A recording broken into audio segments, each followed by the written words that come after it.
러시아가 왜 이렇게 미친 듯이 큰지 생각해 보신 적 있으세요? 캐나다를 1.7배나 집어삼킬 수 있는 이 괴물 같은 영토가 그냥 우연히 만들어진 게 아닙니다. 300년이 넘는 시간 동안 이들은 마치 계획된 것처럼 동쪽으로, 서쪽으로, 남쪽으로 끊임없이 땅을 삼켰습니다. 11개의 시간대를 가로지르는 이 제국 뒤에는 피로 얼룩진 비밀들이 숨어 있죠. 불과 몇백 년 전만 해도 작은 공국에 불과했던 모스크바가 어떻게 세계 최대의 제국으로 변신했는지 그 충격적인 진실을 지금부터 파헤쳐 보겠습니다. 이야기는 9세기로 거슬러 올라갑니다. 스칸디나비아에서 온 바이킹들이 동유럽에 나타났을 때 사람들은 그들을 단순한 약탈자로만 생각했어요. 하지만 이건 시작에 불과했죠. 이 북방의 전사들은 발트해를 건너 볼가강과 드네프르강을 따라 내려오면서 뭔가 다른 계획을 세우고 있었습니다. 비잔틴 제국과 아랍 칼리프국들을 공격하는 척하면서 사실은 이 거대한 평원지대의 전략적 요충지들을 하나씩 장악하고 있었거든요. 키예프, 노브고로드, 스타라야라도가 이 도시들은 그냥 세워진 게 아니었습니다. 강을 따라 완벽하게 배치된 이 거점들은 마치 거대한 체스판의 말처럼 작동했어요. 루스라고 불린 노르웨이 지배자들은 현지 슬라브인들과 혼인하면서 천천히 동화되는 척했지만 실제로는 이 땅의 진짜 주인이 되어가고 있었습니다. 12세기가 되자 노브고로드는 발트의 한자 동맹과 거래하며 엄청난 부를 쌓았고 이 돈이 어디로 흘러갔는지 아무도 정확히 알지 못했죠. 그런데 1223년 모든 게 뒤집힐 뻔한 사건이 터졌습니다. 동쪽에서 몽골군이 나타난 거예요. 칭기즈 칸의 군대는 칼카강 전투에서 루스 연합군을 박살냈는데 이상하게도 승리 직후 그냥 돌아가 버렸습니다. 왜 그랬을까요? 14년 후 그들이 다시 왔을 때 답이 나왔어요. 이번엔 준비가 완벽했거든요. 1240년 키예프는 지도에서 사라졌고 남부 러시아 전체가 황금 군단의 소나귀에 들어갔습니다. 북부 공국들은 항복함으로써 살아남았지만 그 대가는 혹독했죠. 여기서 흥미로운 일이 벌어집니다. 몽골의 지배 아래에서 작은 공국 하나가 조용히 힘을 키우기 시작한 거예요. 바로 모스크바였습니다. 다른 공국들이 몽골에게 조공을 바치느라 허덕이는 동안 모스크바의 영주들은 묘하게도 몽골과 좋은 관계를 유지했거든요. 심지어 다른 러시아 공국들로부터 세금을 걷어 몽골에게 바치는 역할까지 맡았어요. 배신자처럼 보였지만 이게 사실은 천재적인 전략이었습니다. 1462년 이반 3세가 등장하면서 판도가 완전히 바뀌었습니다. 이 남자는 겉으로는 몽골에게 충성하는 척하면서 뒤에서는 하나씩 주변 공국들을 집어삼키고 있었어요. 노브고로드를 정복했고 프스코프와 트베리도 먹어치웠죠. 그리고 가장 놀라운 건 몽골이 약해진 틈을 타서 조공 바치는 걸 딱 끊어버렸다는 겁니다. 200년 넘게 지속된 몽골의 지배가 그렇게 끝났어요. 하지만 진짜 무서운 인물은 그의 손자였습니다. 1547년 이반 4세는 스스로를 전 러시아의 차르로 선포했는데 역사가 그를 뇌제라고 부르는 데는 다 이유가 있었어요. 카잔 칸국을 공격해서 볼가강 유역을 장악했고 카스피해까지 영토를 확장했습니다. 그런데 여기서 그가 한 선택이 러시아의 운명을 완전히 바꿔놓았죠. 바로 동쪽 우랄산맥 너머로 눈을 돌린 겁니다. 코사크라는 집단이 있었어요. 초원을 떠돌던 이 반유목 전사들은 말을 타고 싸우는데 천재적이었는데 이반 4세는 이들을 고용해서 시베리아로 보냈습니다. 예르막 티모페예비치라는 코사크 지도자가 시베리아 항국을 정복하는데 딱 몇 년밖에 안 걸렸어요. 그리고 이게 시작이었죠. 마치 도미노처럼 러시아 탐험가들은 100년도 안 되어서 칸차카 반도까지 태평양 연안까지 도달했습니다. 어떻게 이게 가능했을까요?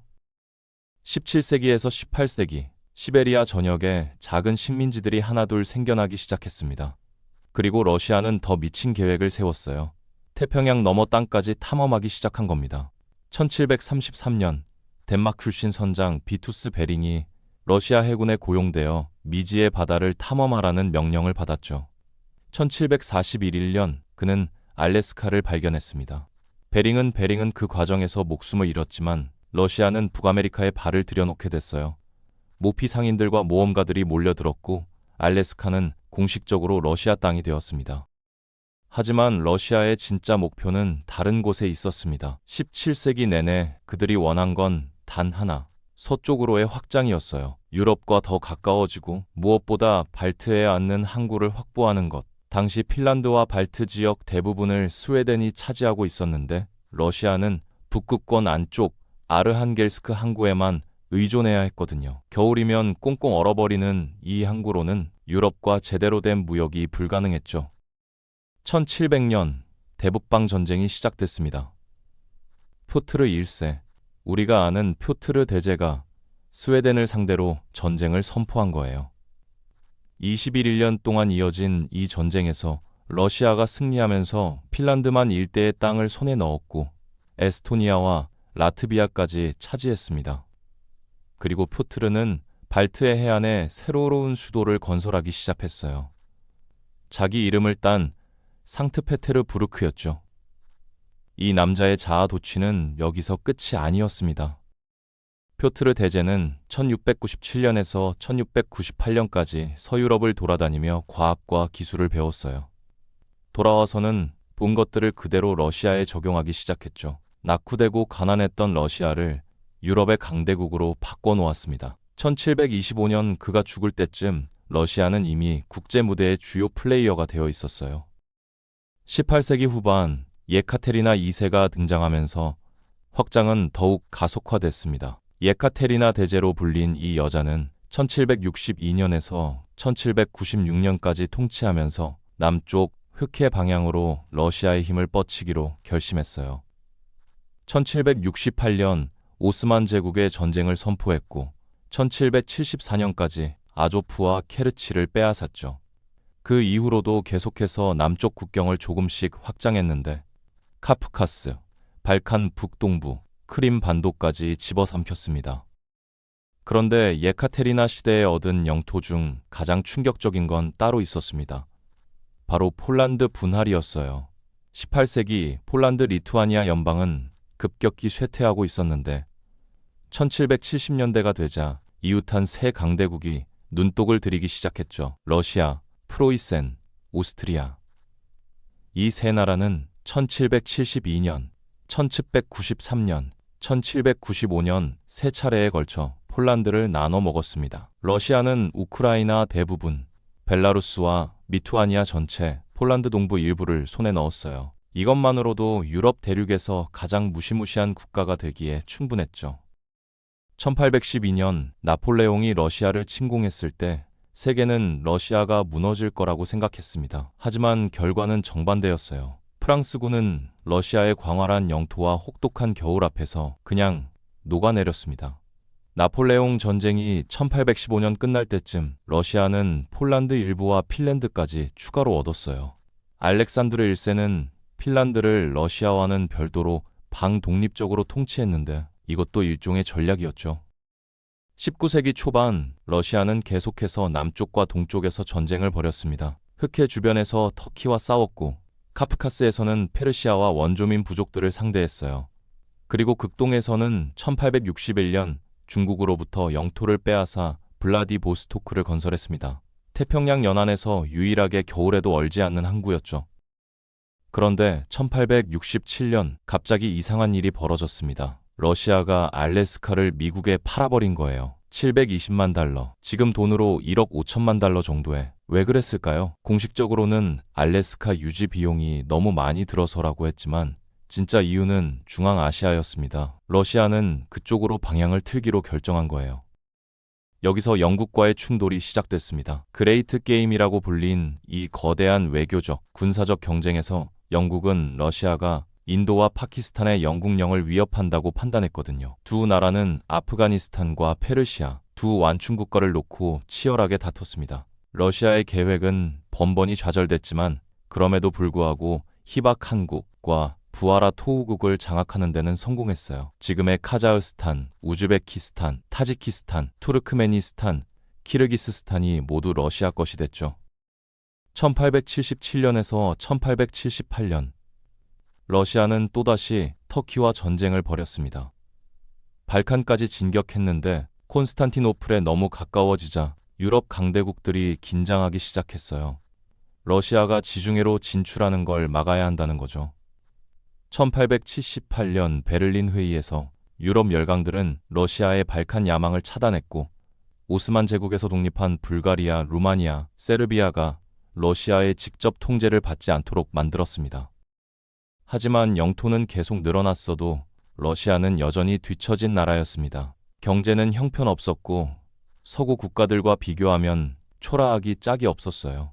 차르의 독재 정치 체제는 19세기 후반 들어 극심한 정치적 긴장을 만들어냈고 무정부주의와 공산주의 같은 급진적 운동들이 민중 사이에서 지지를 얻기 시작했죠. 1차 세계대전이 터졌고 러시아의 참전은 재앙이었습니다. 1917년 공산주의자들이 혁명의 기회를 잡았어요. 블라디미르 레닌이 이끄는 볼셰비키는 그해 말 상트페테르부르크와 모스크바를 장악했지만 곧바로 내전이 터졌죠. 백군이라 불린 온건파 혁명가들과 적군 공산주의자들 사이의 처절한 싸움이었습니다. 1923년 내전이 끝났을 때 소비에트 사회주의 공화국 연방, 즉 소련이 탄생했습니다. 공산주의자들은 러시아 제국 영토 대부분을 지켰지만 폴란드와 핀란드, 발트 국가들은 이 기회에 독립을 선언했어요. 하지만 소련의 생존 자체가 1939년 제2차 세계대전이 시작되면서 위협받게 됐죠. 6년간의 전쟁은 소련에게 엄청난 피해를 입혔지만 1943년 독일군이 후퇴하기 시작하자 소련군은 그 뒤를 쫓아 동유럽 전역으로 진격했습니다. 전쟁이 끝난 후 소련은 사실상 동유럽 전체를 집어삼켰어요. 발트 국가들은 직접 소련 공화국으로 편입됐고 폴란드, 동독, 체코슬로바키아, 헝가리에는 공산주의 괴뢰 정권이 세워졌죠. 전후 시대에는 더 이상의 영토 확장은 없었지만 미국과의 냉전이 펼쳐지면서 러시아의 영향력은 전 세계로 뻗어나갔습니다. 북한, 북베트남, 쿠바, 아프가니스탄 등 수많은 공산주의 정권들을 지원했죠. 하지만 1970년에서 1980년대 소련은 기술 혁신에 실패하고 경제 발전에 뒤처지면서 미국과 서방 세계에 크게 뒤처졌어요. 미하일 고르바초프가 개혁을 시도했지만 이미 늦었습니다. 1990년에서 1991년 공산주의 체제 전체가 무너지기 시작했어요. 동구권 국가들이 먼저 모스크바에서 분리됐고 결국 소련 자체가 해체됐죠.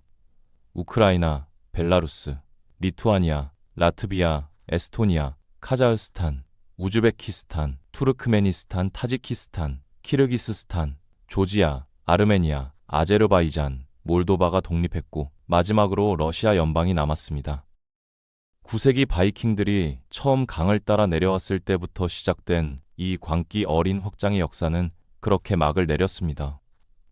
300년이 넘는 시간 동안 끊임없이 팽창하던 제국이 결국 스스로의 무게를 견디지 못하고 무너진 거죠. 세계 최대의 영토를 가진 나라였지만 그 크기가 오히려 독이 되었습니다. 지금 러시아는 여전히 지구상에서 가장 큰 나라이긴 하지만 한때 지배했던 영광의 그림자만 남았을 뿐이에요. 이게 바로 러시아가 세계 최대 국가가 된 진짜 이야기입니다.